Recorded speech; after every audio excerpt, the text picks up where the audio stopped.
Bom dia, gente! Feliz segunda-feira para vocês. Sejam bem-vindos a mais uma semana e a mais um devocional. Bom demais ter você aí do outro lado. Vamos começar o nosso estudo hoje. Nós estamos encerrando o livro de Tiago na Bíblia. Nós começamos quinta-feira com o capítulo 1, capítulo 2 na sexta, o 3 e o 4 ficou para a gente ler no fim de semana. Espero que você tenha tido a oportunidade de vê-los.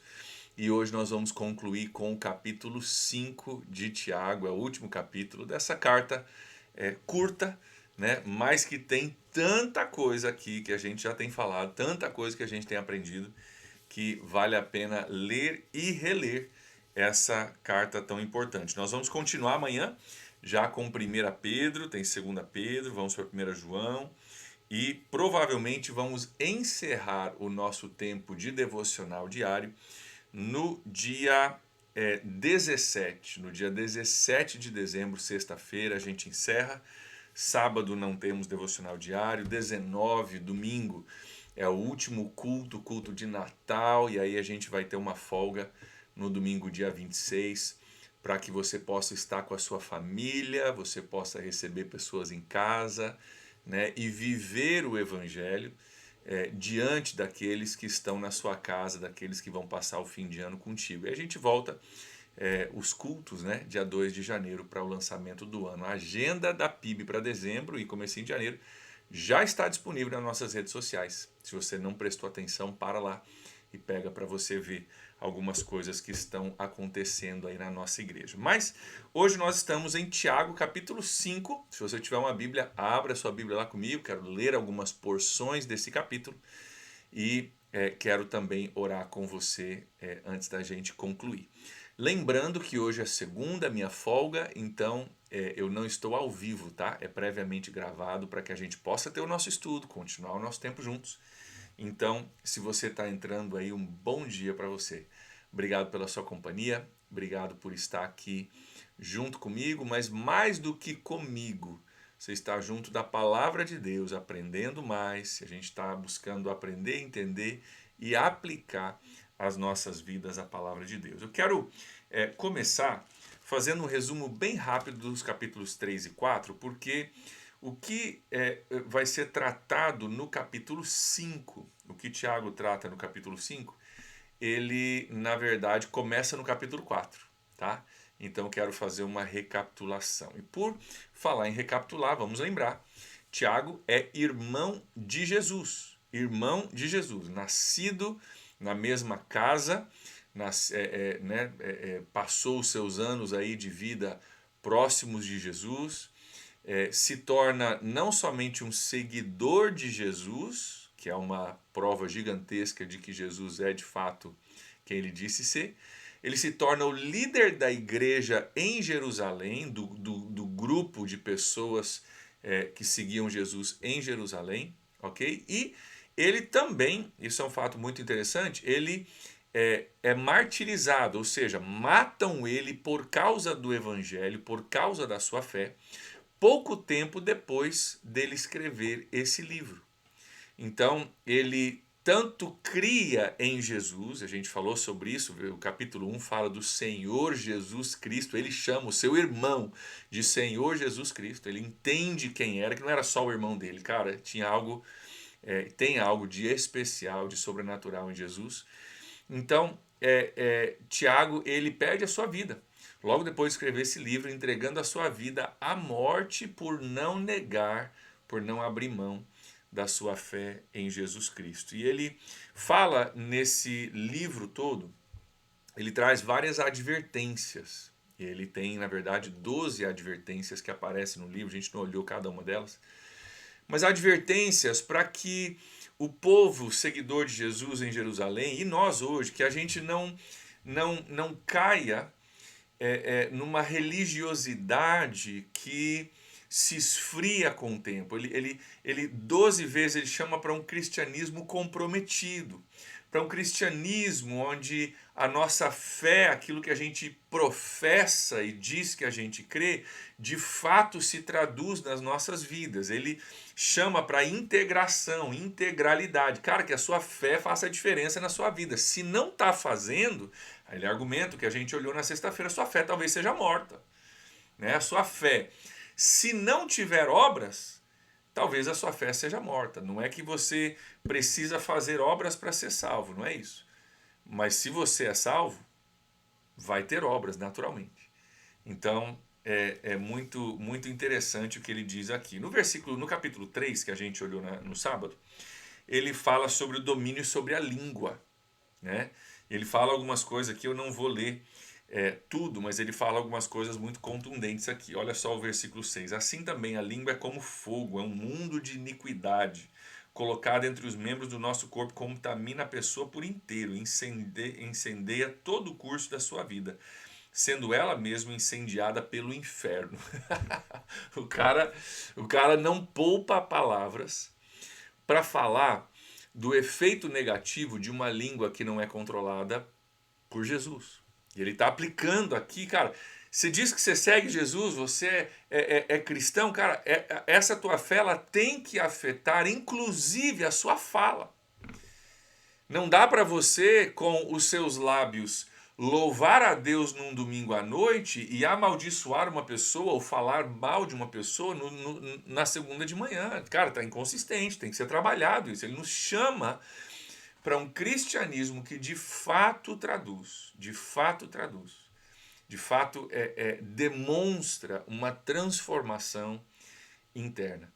E a gente sabe, né, eu não preciso argumentar muito para a gente concordar que a Bíblia, que a língua, quando não controlada, quando a nossa boca controlada pelas nossas atitudes, pela nossa falta de perdão, pelo nosso rancor, pela nossa mágoa, pela nossa inveja, ela realmente é capaz de espalhar como fogo e de destruir muitas coisas. Então ele está chamando aqui a esse controle da língua.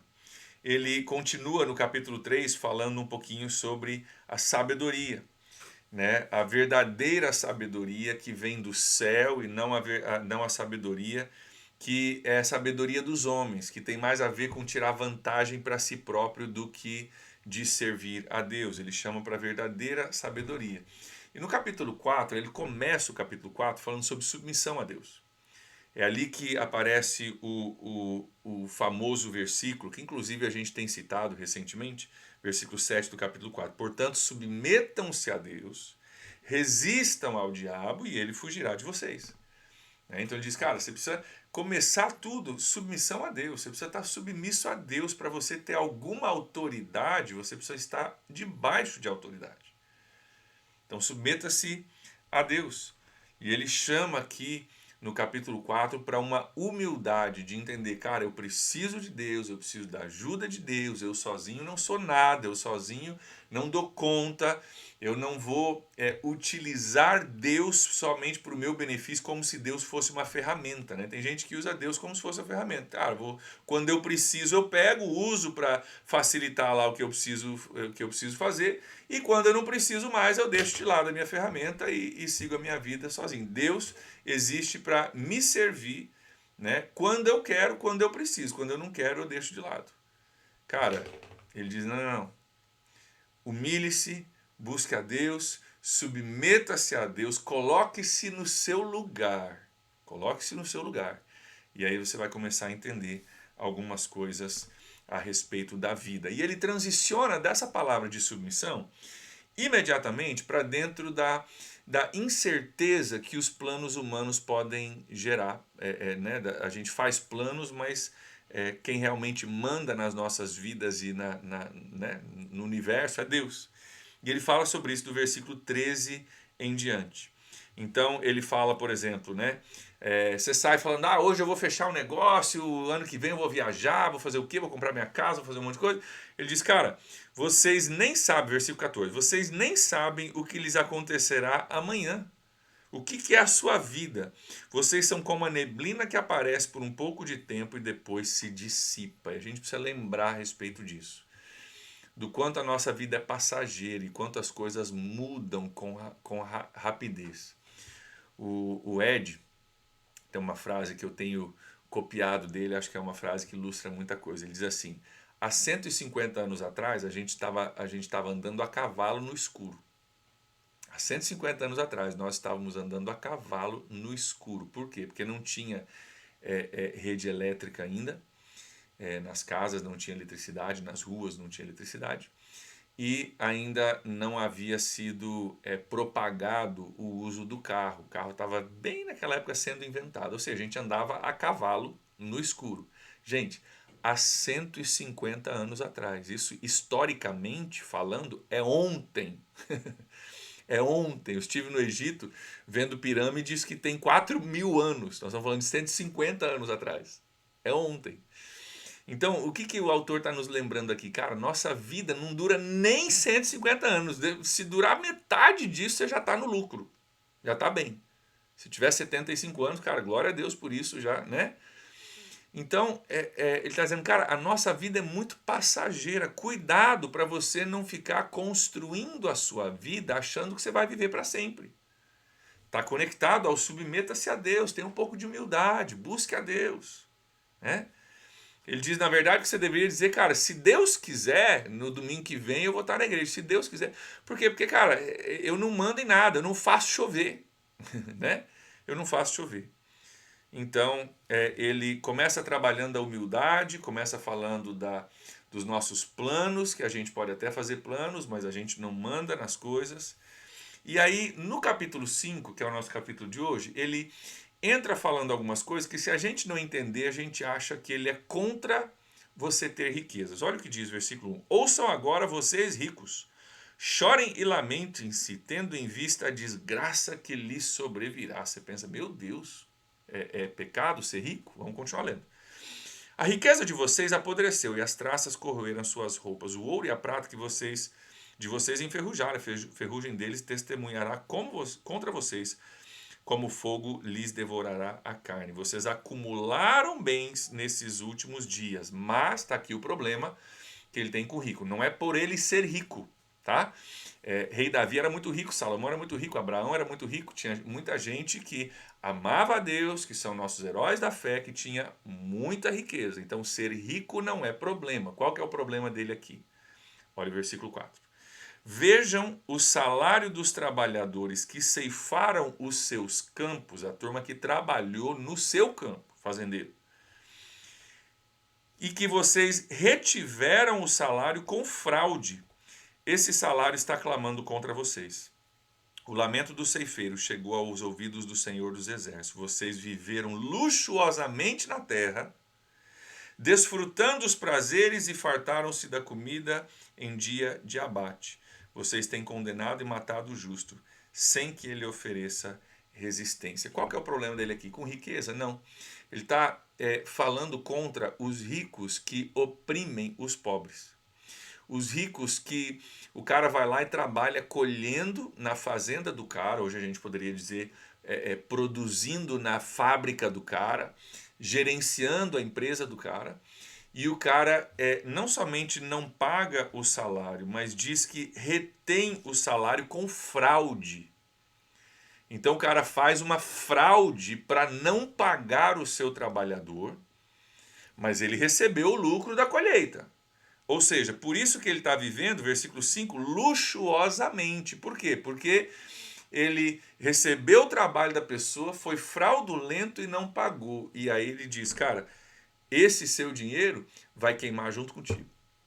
Palavras fortes, mas palavras que são miradas não condenando a riqueza, condenando a injustiça. Deus não é contra a riqueza. Tá? A riqueza é uma coisa temporária. Deus também não é, nossa, o alvo da sua vida deve ser rico. Não, cara, o alvo da sua vida deve ser amar Jesus e cumprir o seu propósito na terra. Se você conseguir fazer isso e Deus te abençoar para ser rico, então abençoe pessoas, use a sua riqueza como ferramenta. Não é para você servir a sua riqueza. É para você usar a sua riqueza como ferramenta para servir a Deus. Mas quando há injustiça, aí sim fere demais o coração de Deus. Por quê? Porque, gente, vamos lembrar, lá no Antigo Testamento, 10 mandamentos, né? Amarás o seu Deus com todo o teu coração, amarás o teu próximo como a si mesmo. Já furou aqui. Se o rico fraudou o salário para reter o salário do cara que fez a colheita para encher o bolso do rico, já falhou, já está indo contra o segundo mandamento. E aí há uma advertência aqui para esse tipo de pessoa que fica rico às custas dos outros, ok? E ele continua, então, fazendo agora um contraste que vai encerrar o livro. É um contraste a essa turma que está ficando rica, é um contraste a algumas palavras dele nesse livro e, ao mesmo tempo, um encerramento maravilhoso para todos nós e principalmente para os ouvintes dele da época. Diz o seguinte, versículo 7, olha, portanto, irmãos, sejam pacientes até a vinda do Senhor. Sejam pacientes. Queridos, eu quero falar um pouquinho sobre paciência hoje. Nós, hoje, mais do que nunca, talvez, na nossa história humana, somos pessoas naturalmente impacientes e programadas para sermos impacientes. Por quê? Porque hoje em dia você manda um recado aqui e você quer que a pessoa visualize e te responda já. Você publica, você está num restaurante, você nem terminou de comer. Você nem terminou de comer o teu prato.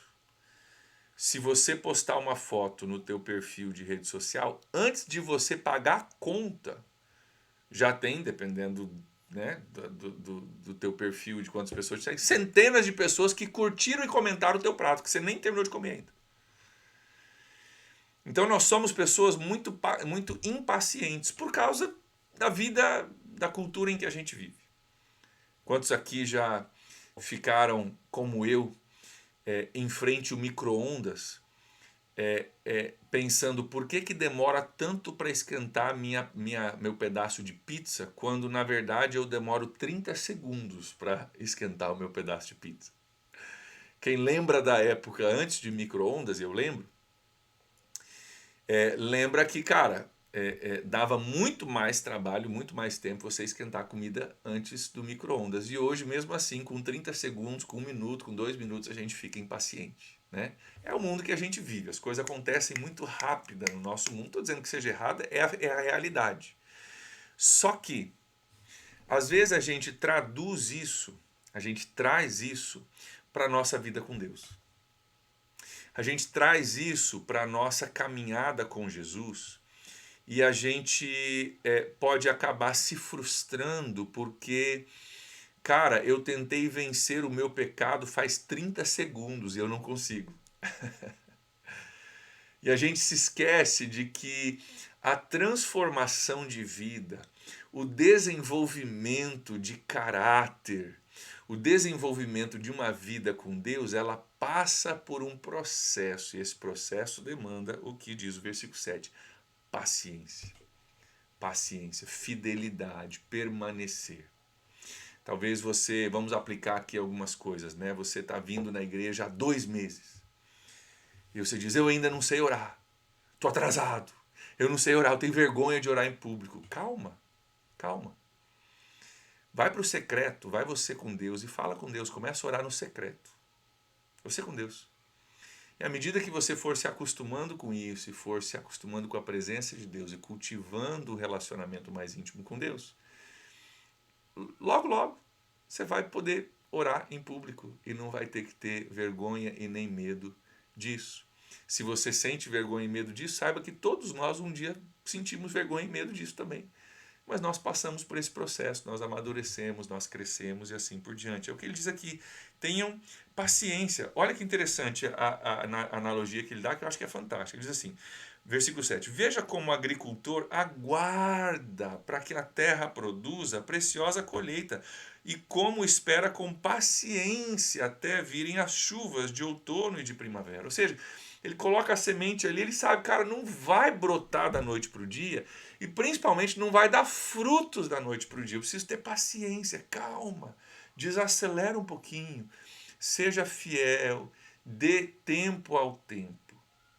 Gente, uma das maiores dificuldades hoje é que a gente, às vezes, fala tanto de vitória, de conquista e de coisas boas, na Bíblia, e coisas boas que Deus nos dá. Eu louvo a Deus pelas vitórias, pelas conquistas. Cara, batismo de 31 pessoas, tem mais duas para batizar, 33 pessoas. Cara, glória a Deus por isso, glória a Deus por isso.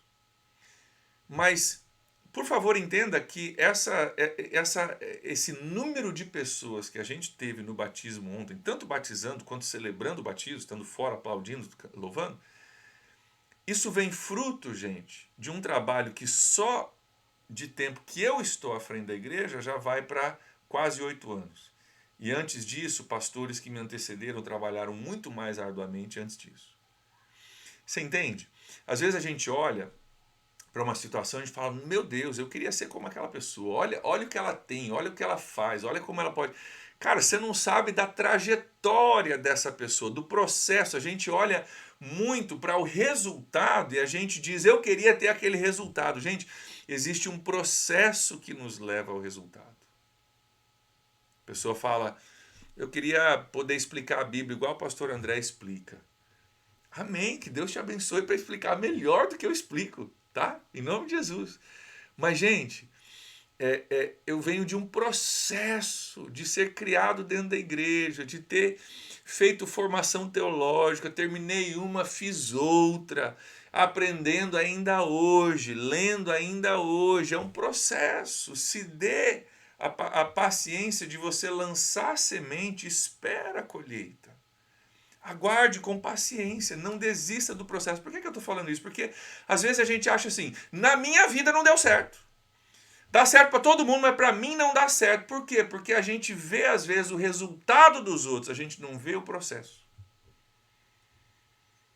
A pessoa que posta no Instagram, a pessoa que posta no YouTube, posta a sua foto, posta um monte de coisa, ela posta normalmente fotos e mensagens do seu resultado e não do seu processo.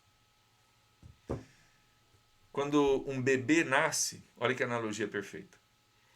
Quando um bebê nasce, a gente posta fotos, né? O bebê, olha que lindo, olha que linda, que maravilha. A gente faz festa, a gente leva presente, a gente pega no colo, a gente... Cara, é lindo quando o bebê nasce.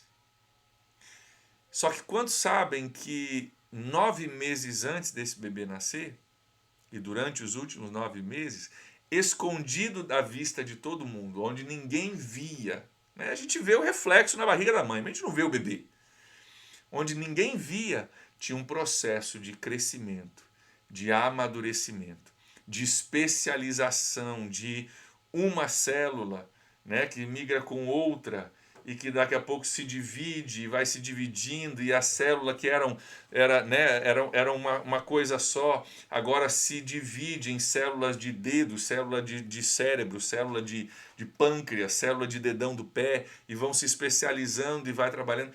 E quando o bebê nasce, a gente diz, uau, que lindo, que maravilhoso. Sim, mas 9 meses antes tinha um processo escondido dos olhos. Um processo de amadurecimento, de crescimento, de desenvolvimento, que é maravilhoso. A gente sabe que quando esse processo é abortado e a gente quer chegar ao resultado o mais rápido possível, né? Um bebê que nasce prematuro, né? De 7 meses. Ah, chegou o bebê, chegou, mas chegou, não estava pronto para chegar. Chegou, vai sobreviver, glória a Deus pela medicina hoje, mas não estava pronto para chegar. Queridos, às vezes na nossa vida a gente quer os resultados mais rápidos do que eles deveriam de fato ser. E Deus, mais preocupado do que te preparar do que te dar o resultado, ele está focado em te preparar para aquilo que ele quer te dar. Eu creio que com relação ao nosso prédio, por exemplo, né, nós estamos exercitando paciência, gostaríamos de estar no prédio já, e não estamos. Mas eu creio que Deus está trabalhando em nós um processo de desenvolvermos uma fé sobrenatural, de desenvolvermos um jejum e oração buscando a Deus, de nós desenvolvermos, né, a cura, que é uma ferramenta que Deus tem usado para abençoar muita gente na nossa igreja. Esse último domingo, falando sobre generosidade. São coisas que Deus está preparando em nós, para que quando o bebê nascer, quando o prédio vier, nós estejamos preparados. Então ele diz, cara, seja paciente. Sejam também, versículo 8, eu vou encerrar com esse versículo 8. Sejam também pacientes e fortaleçam o seu coração, pois a vinda do Senhor está próxima. Então, ele nos convida aqui a nós aguardarmos. Então, não sei o que você está esperando hoje, o que demanda paciência para você. Talvez você tenha uma fome e sede de conhecer a Bíblia, você quer aprender tudo. Ok, aprenda mesmo, cara, participe dos devocionais, faz um discipulado. Ano que vem tem Rockman, curso de teologia, cara, vai mesmo. Mas, mesmo assim, você vai ter que ser paciente. Porque a gente não aprende a Bíblia, a gente não vive a Bíblia da noite para o dia. Talvez você está orando por um cônjuge, ou um filho, uma filha, um pai, uma mãe, e você está orando para que um dia eles sejam batizados, como tantos foram batizados ontem, né? Eu digo para você, seja paciente. Não é de forma alguma desistir de um sonho. É dizer, Senhor, eu vou lançar a semente, eu vou continuar a orar, eu vou saber que, cara, no teu tempo, o Senhor está gerando algo. Um dia esse bebê vai nascer, mas por um tempo o crescimento, o amadurecimento, a especialização, a multiplicação acontece escondido. Então, Deus trabalha nesse escondido. Deus trabalha, coloca o meu filho, coloca o meu marido, a minha esposa, coloca a minha empresa, aquilo que eu estou aguardando, o meu processo judicial que eu estou aguardando, coloca isso no teu ventre, Deus, como se fosse, né? No ventre de Deus. Coloca ali num lugar que está escondido dos olhos, mas onde há um processo acontecendo que logo se revelará. Deus me dá paciência para enxergar. Que às vezes o nascimento precoce de algo não é bênção, pode ser problemático. Me ajuda a esperar o tempo certo, o tempo perfeito, a formação total e completa de todas as partes necessárias para que quando o meu marido vier, quando minha filha vier, quando meus pais vierem, quando a empresa abrir, quando o processo judicial sair, eu esteja preparado, eu esteja preparada para que aquilo possa ser de fato bênção na minha vida e possa sobreviver. Porque bebês prematuros têm uma chance menor de sobrevivência. Quanto mais você tenta acelerar os processos de Deus antes do tempo de Deus, menor se torna a probabilidade de sobrevivência desse processo, disso que você tanto está querendo. Pastor, eu quero casar logo. Ah, não tem nem tempo para fazer curso, pastor, para casar. Preciso casar agora. Semana que vem preciso casar. A chance de sobrevivência do teu casamento talvez seja menor do que se você fizer um curso, se você trabalhar se preparando para isso. Então, queridos, eu quero dizer isso porque acho que no nosso mundo de hoje, quero encerrar com isso e focar nessa questão de paciência, porque acho que no nosso mundo de hoje é algo que as redes sociais não nos ajudam, né? Porque a gente abre as redes sociais e é bombardeado com celebrações que pessoas estão compartilhando, e não é errado compartilhar, mas estão compartilhando os seus sucessos, estão compartilhando os seus resultados. E são poucos os que compartilham os seus processos, são poucos os que vão para a rede social e dizem, tá difícil, estou aguardando, às vezes dou uma vacilada porque sinto que está demorando demais, mas estou aqui, estou fiel, estou continuando, eu creio em Deus e vou continuar. Então, abrace o processo, receba o processo como um trabalhar de Deus na sua vida quando o processo vier.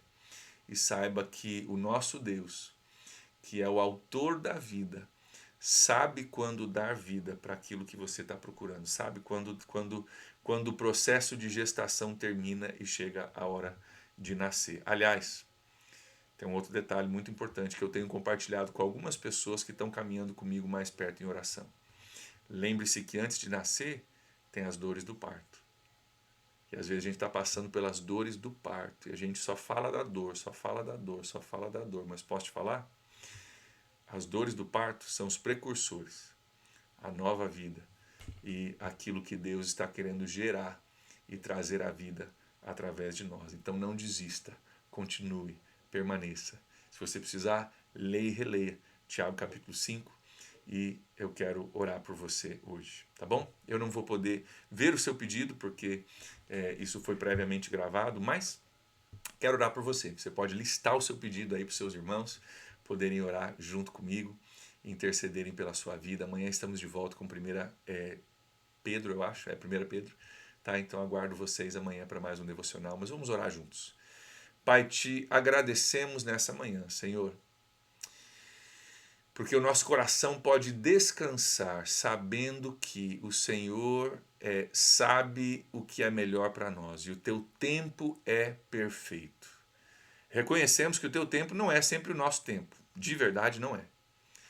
Mas também, Pai, não queremos nos esquecer de que o seu tempo é perfeito. O Senhor sabe o que faz, como faz e quando faz. Eu oro hoje sobre a vida dos meus irmãos, que o Senhor nos dê essa paciência de um fazendeiro que lança a semente e aguarda o germinar, o crescer, o produzir e o frutificar, que nós possamos aguardar, sem perder a nossa esperança, aguardar os processos do Senhor, nos submetermos aos processos do Senhor e que no tempo certo, cada um de nós aqui, cada pedido que está sendo listado aqui seja respondido, cada um de nós alcance, em nome de Jesus, aquilo que o Senhor projetou para as nossas vidas. Obrigado, Deus, porque, como a gente canta, mesmo quando eu não vejo, tu ages. Mesmo quando eu não sinto, tu ages. Tu és o Deus que nunca se cansa. Eu oro que os meus irmãos também não se cansem nessa jornada, nessa caminhada, em nome de Jesus. Amém. Amém, gente. Deus abençoe vocês. Ok? Amanhã estamos de volta. Que Deus te abençoe com um ótimo começo de semana aí. E que o Espírito Santo ministre essa palavra ao seu coração. Até amanhã. Estamos de volta ao vivo. Amanhã de manhã. Abraço e até lá.